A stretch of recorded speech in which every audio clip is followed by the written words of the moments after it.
एक ही घड़ी मुहूर्त में जन्म लेने पर भी, एक ही घड़ी मुहूर्त में जन्म लेने पर भी सबके कर्म और भाग्य अलग अलग क्यों? एक प्रेरक कथा। एक बार एक राजा ने विद्वान ज्योतिषियों की सभा बुलाकर प्रश्न किया, मेरी जन्म पत्रिका के अनुसार मेरा राजा बनने का योग था, मैं राजा बना, किंतु उसी घड़ी मुहूर्त में अनेक जातकों ने जन्म लिया होगा जो राजा नहीं बन सके, क्यों? इसका क्या कारण है? राजा के इस प्रश्न से सब निरुत्तर हो गए। अचानक एक वृद्ध खड़े हुए बोले, महाराज, आपको यहाँ से कुछ दूर घने जंगल में एक महात्मा मिलेंगे, उनसे आपको उत्तर मिल सकता है।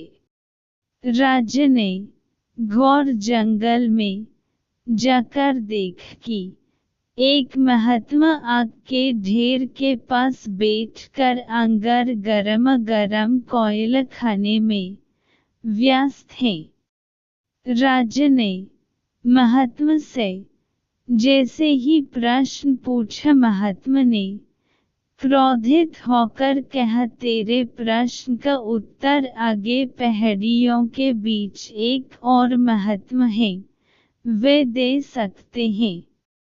राजा की जिज्ञासा और बढ़ गई। पहाड़ी मार्ग पर कर बड़ी कठिनाइयों से राजा दूसरे महात्मा के पास पहुंचा। राजा हक्क बक्क रह गया। दृश्य ही कुछ ऐसा था, वे महात्मा अपना ही मांस चिमटे से नोच नोच कर खा रहे थे। राजा को महात्मा ने भी डांटते हुए कहा, मैं भूख से बेचैन हूँ, मेरे पास समय नहीं है। आगे आदिवासी गांव में एक बालक जन्म लेने वाला है जो कुछ ही देर तक जिंदा रहेगा। वह बालक तेरे प्रश्न का उत्तर दे सकता है। राजा बड़ा बेचैन हुआ। बड़ी अजब पहेली बन गया मेरा प्रश्न। उत्सुकता प्रबल थी।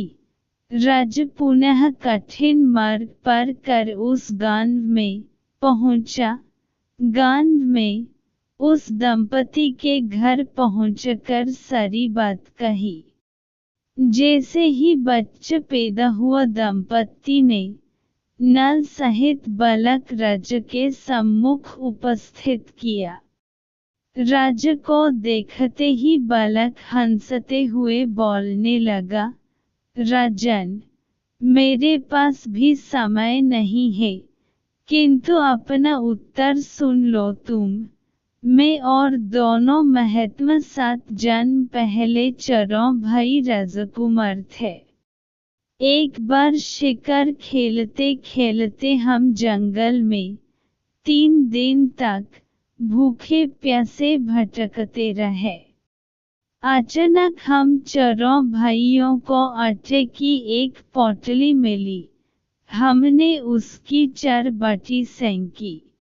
अपनी अपनी बाटी लेकर खाने बैठे ही थे कि भूख प्यास से तड़पते हुए एक महात्मा वहां आ गए।